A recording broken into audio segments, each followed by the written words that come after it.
numbers out today show U.S. high school students are continuing to fall behind in math and reading. Scores for 12th grades have dropped to their lowest level in more than 20 years. That's according to results from a national exam known as the nation's report card.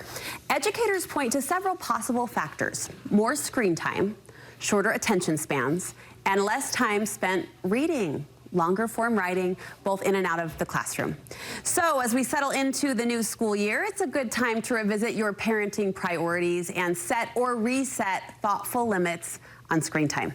Deseret News columnist Amy Iverson joining us for a refresher on the basics. Good to see you. Hello. So let's just set the table with the recommendations. It's always good to review. Yes, the American Academy of Pediatrics. It might scare you. It scared me as a mom when I would hear these things: 1 hour for kids on screens, 2 hours for teens. And so I always just like to tamper that a little bit by saying, you know what, if it's active, engaged screen time, I don't even count that. Yeah. If you're watching something together with your kid and they're learning, don't count it. You heard it from me. The other discount I give is my kids like to scroll on old family videos. Oh. And I'm like, come on, memories. Precious. That doesn't count.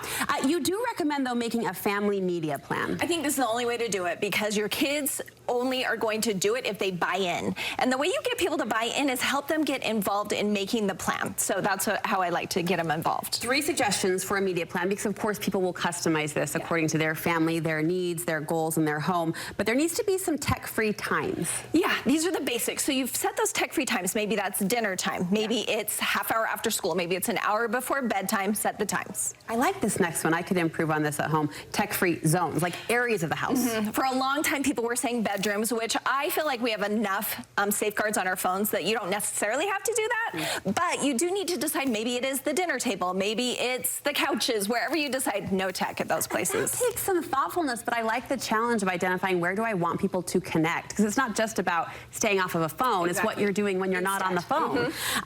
Android and Apple phones, they offer easy ways to set time limits. You know, when my kids were little, this wasn't a thing, so I'm just grateful that they've given us all these ways to help our kids. So with Android, it's called Family Link. Make your accounts if you don't have them. This is the way that on Android you can set time limits for a device. You can say this device can only be online this much during the day, or you can set those for apps and you can block certain ones. And Apple, I'm kind of an Apple fangirl, so I know really well how those work. You can set specific categories and say, I only want my kid to be able to game on his phone for an hour a day or a half hour a day. I only want them to be able to do social, let's face it, that's the big one for teens, for a certain amount of time of day. You set those and they lock down. Plus, Apple has those down times where you can schedule the day and you say every night, this is what I did with my high schooler, every night at 10 o'clock, everything on their phone turns off, except for maybe podcasts or maybe books on tape or maybe, you know, whatever that is, alarm, because they all want to use their phones as their alarm. And do you find, Amy, those systems are fairly user-friendly for a parent who might be wanting to get a regrip on their children's phone use? They are so user-friendly. If you go on, it's a step-by-step. What time do you want this to happen? What time do you want this to happen? It's just a tap and click and boom, you're done. There's no excuse not to do it. If you haven't done it yet, do it now. It's never too late. And we have to end a conversation like this with that look in the mirror moment, right?